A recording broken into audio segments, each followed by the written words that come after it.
Most people assume something the moment they see the word organic on a bag of coffee. They assume it is cleaner, healthier, maybe even better tasting. And sometimes that's true. But when it comes to coffee, a lot of the things people believe about organic coffee are actually myths. Some of them are small misunderstandings, but one of them explains something many people notice in the grocery store. Why organic coffee can sometimes cost 2 or even 3 times more than the coffee sitting right next to it on the shelf. So today we're going to look at 6 common myths about organic coffee. Not to criticize it, not to say organic coffee is bad, but simply to understand what's actually happening behind the label. And the first myth is probably the one people believe the most. The idea that organic coffee is automatically healthier. At first glance, that idea sounds perfectly logical. If a coffee is grown without synthetic pesticides or fertilizers, then it must be better for your body. That's the way many people think about it. But coffee goes through something very important before it ever reaches your cup. Roasting coffee beans are roasted at temperatures that can reach around 400 degrees Fahrenheit or more. During that roasting process, the chemical structure of the beans changes dramatically. Moisture evaporates. Oils develop, aromas form, and many residues that may have existed on raw beans are broken down by the heat, which means that by the time coffee reaches your cup, it has already gone through an intense transformation. A good example people recognize is Kicking Horse coffee. Kicking Horse offers several organic blends, and many people buy them thinking the organic label alone is what makes the coffee better for them. But what most drinkers actually notice is something different. The roasting style. Kicking Horse is known for bold, darker roasts that produce strong aroma and rich flavor. So when someone enjoys that cup, the experience usually comes from the roasting and the beans themselves, not simply the organic certification. Organic farming can absolutely benefit soil health and environmental sustainability, but when it comes to the final brewed cup, the health difference is often smaller than many people expect, and that's where the myth begins. Now, the second myth is something many people notice the moment they take their first sip, the belief that organic coffee always tastes better. This idea shows up all the time. Someone tries an organic coffee for the first time and immediately assumes the flavor improvement came from the organic label, but flavor in coffee usually depends on something else entirely. Origin, bean quality, roasting skill, and how the coffee is brewed at home. Those factors influence flavor far more than whether the coffee is organic or not. A good example many people know is Lavazza. Lavazza has been roasting coffee in Italy for more than a century, and many of their popular blends are not organic. Yet millions of people around the world enjoy the flavor. Why? Because the company focuses heavily on blending and roasting consistency. So when someone enjoys a cup of Lavazza Qualità, the flavor usually comes from careful roasting and bean selection. Not the organic label. You can have excellent organic coffee, and you can also have very average organic coffee. At the same time, some non-organic coffees taste fantastic simply because the beans were selected and roasted extremely well. That's what actually shapes the flavor in the cup. Now, before we move to the third myth, I'm curious about something. When you buy coffee, do you usually choose organic coffee, or do you focus more on flavor and price? Let me know in the comments. Coffee habits can be surprisingly personal. Now, the third myth is one of the most misunderstood ideas about organic farming. Many people believe organic coffee means completely chemical-free farming. That sounds nice and simple, but the reality of agriculture is rarely that simple. Organic farms are still allowed to use certain substances to protect plants from pests and disease. They're just limited to compounds that meet organic certification rules. For example, some organic farms use natural mineral-based sprays or plant-derived treatments. So the idea that organic coffee is grown with absolutely nothing applied to the plant's isn't entirely accurate. Instead, it's more accurate to say that organic farming follows a different set of agricultural rules. Rules designed to reduce synthetic inputs and promote ecological balance. A good example here is Illy coffee. Illy is known around the world for high-quality espresso blends. Many people assume a premium brand like Illy must automatically be organic. But most Illy coffees are not certified organic. Instead, the company focuses heavily on strict quality control and close relationships with farmers. And the result is a coffee that many people consider extremely consistent and refined, which again shows something interesting. Great coffee often comes from careful sourcing and roasting, not necessarily from a specific certification label. But the fourth myth might explain something that confuses people the most, especially when they look at the price tag. If you've ever compared coffee prices in a grocery store, you may have noticed something. Organic coffee can sometimes cost much more than regular coffee, and many people assume the price difference is mostly marketing. But the reality is, usually, more practical. Organic farms often produce smaller harvests.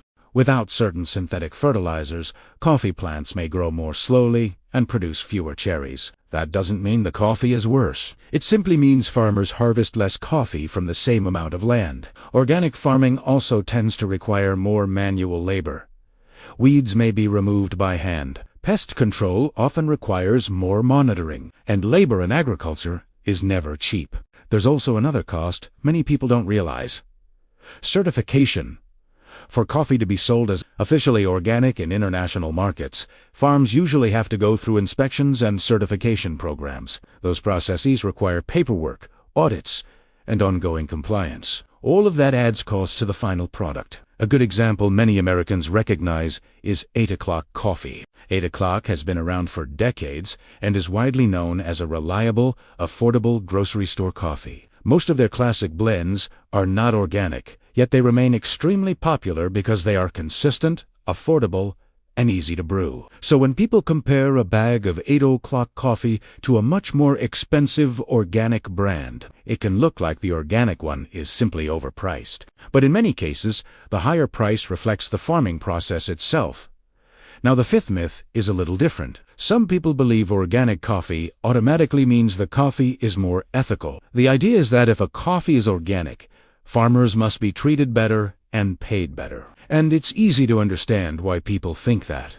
Organic products are often associated with sustainability and responsible farming, but organic certification mainly focuses on how the coffee is grown. It doesn't automatically guarantee things like wages or working conditions. Those issues are usually addressed by different certifications, such as fair trade. A good example here is Peet's Coffee. Peet's sources coffee from farms around the world and places strong emphasis on sourcing relationships and quality. Some of their coffees carry sustainability or responsible sourcing programs. But the key point is that ethical sourcing and organic certification are two different things.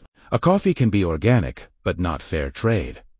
And a coffee can be non-organic, but still come from farms that treat workers very well. Understanding that helps people look at coffee labels with a little more clarity. Now, the sixth myth might surprise people the most, especially those who assume organic automatically means better coffee. Many people believe organic coffee must automatically be higher quality. But farming method and bean quality are two completely different things. Coffee quality depends on things like altitude, soil conditions, harvesting practices, and how the beans are processed after picking. Those factors influence flavor far more than certification labels. For example, coffee cherries picked at perfect ripeness tend to produce sweeter, more balanced coffee. But if cherries are harvested too early or too late, the flavor can suffer. The same thing applies to roasting. A skilled roaster can bring out beautiful flavor from good beans, but even organic beans can taste dull if they're roasted poorly.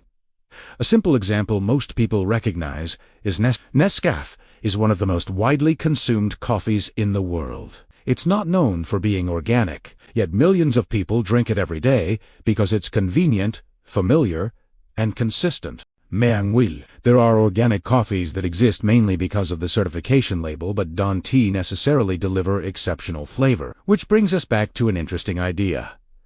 The label on the bag is only one small part of the story. The real story of coffee is much bigger. It includes the farmers growing coffee high in the mountains, the roasters developing flavor inside the beans, and the daily ritual people build around their morning cup. Sometimes, the best coffee isn't the one with the most impressive label. Sometimes, it's simply the one you enjoy drinking. And that's part of what keeps coffee interesting, even after decades, because every once in a while, you discover a coffee you didn't expect to like, and it surprises you. And before we finish, I'm curious about something, not the organic label. Organic coffee can absolutely taste fantastic, but so can non-organic coffee, which means flavor usually comes down to craftsmanship rather than certification. And that leads to the third myth, which is probably one of the most misunderstood ideas about organic farming. Many people assume organic coffee means completely chemical-free farming. That sounds simple and reassuring, but farming is rarely that simple. Organic farms are still allowed to use certain substances for pest control and plant protection. They're simply limited to compounds that meet organic certification rules. These can include mineral-based sprays or plant-derived treatments. So the idea that organic coffee is grown with absolutely nothing applied to the plant's isn't entirely accurate. It is more accurate to say organic farming follows a different set of agricultural rules designed to reduce synthetic inputs and encourage ecological balance. A good example here is Illy. Illy is known worldwide for its espresso blends and very strict quality standards. Most Illy coffee is not certified organic. Instead, the company focuses on carefully sourcing beans, maintaining consistent roasting, and working closely with coffee growers. And the result is a coffee many people consider extremely refined, which shows that excellent coffee can come from many different farming systems. Organic farming is one approach, but it's not the only path to quality. Now, the fourth myth explains something many people notice immediately when they compare prices at the store: why organic coffee can be so expensive. A lot of people assume organic coffee costs more simply because companies charge extra for the label. In other words, the belief is that the price difference is mostly marketing. But the reality is usually more practical than that. Organic farms often produce smaller yields. Without certain fertilizers, coffee plants may grow more slowly and produce fewer cherries. That means farmers harvest less coffee from the same amount of land. Organic farming can also require more manual labor. Weeds might be removed by hand instead of controlled with herbicides. Pest management may involve more monitoring and physical work, and labor in agriculture is never cheap. A simple example people recognize is 8 o'clock coffee. 8 o'clock coffee has been around in American grocery stores for decades. It's affordable, familiar, and easy to brew. Most of their classic blends are not organic. So, when someone compares a bag of 8 o'clock coffee with a much more expensive organic coffee sitting next to it, it can look like the organic one is simply overpriced. But the production process behind organic farming often involves higher costs and lower yields. Once you understand that, the price difference starts to make more sense. Now, the fifth myth is a little more subtle, but it appears frequently when people talk about ethical food choices. Some people assume organic coffee automatically means the farmers are treated better. Better pay, better working conditions, more ethical farming overall. And while that would certainly be ideal, organic certification doesn't actually guarantee those things. Organic certification focuses mainly on how the coffee is grown. It does not automatically address labor practices or farmer wages. Those issues are usually connected to other certifications like fair trade. A good example people recognize is Peet's Coffee. Peet's sources beans from many coffee regions around the world and places strong emphasis on sourcing, relationships, and roasting quality. Some of their coffees participate in sustainability programs or responsible sourcing initiatives. But the key point is that ethical sourcing and organic certification are separate ideas. A coffee can be organic, but not fair trade, and a coffee can be non-organic while still coming from farms that treat workers extremely well. Understanding that helps people read coffee labels more clearly. Each label tells a different part of the story. Now, the sixth myth might be the one people assume without even realizing it: the belief that organic coffee automatically means higher quality coffee. In other words, if a coffee is organic, it must come from better beans. But farming method and bean quality are two completely different things. Coffee quality depends on many factors: altitude, soil conditions, harvesting methods, processing, roasting. A farm can grow excellent coffee without being organic, and an organic farm can still produce average coffee if the beans are not carefully handled. A simple example many people recognize is Nescafé is one of the most widely consumed coffees in the world. It's not known for being organic or specialty coffee, yet millions of people drink it every day because it's convenient, familiar, and consistent. For many people, that reliability is exactly what they want from their daily coffee. Meanwhile, some organic coffees exist mainly because of the certification label, but don't necessarily deliver exceptional flavor. So again, quality usually comes down to the entire chain. Good farming, careful harvesting, proper processing, thoughtful roasting. Organic certification may be part of that picture, but it's rarely the whole story. And once people understand that, coffee becomes a lot more interesting. Instead of focusing only on labels, people start paying attention to roast dates, origins, and brewing methods. Those details often influence the cup much more than the word organic on the bag. And that curiosity is part of what makes coffee so enjoyable, because no matter how long someone has been drinking coffee, there are always new discoveries waiting. A different roast, a new origin, or a coffee that surprises you, even though it looked ordinary on the shelf. And before we finish, I'm curious about something. When you buy coffee, what matters more to you, the organic label, or simply the flavor in the cup? Let me know in the comments. It's always interesting to see how different coffee drinkers think about that choice, because sometimes the most interesting part of coffee isn't just what's in the cup, it's how people decide which one to drink.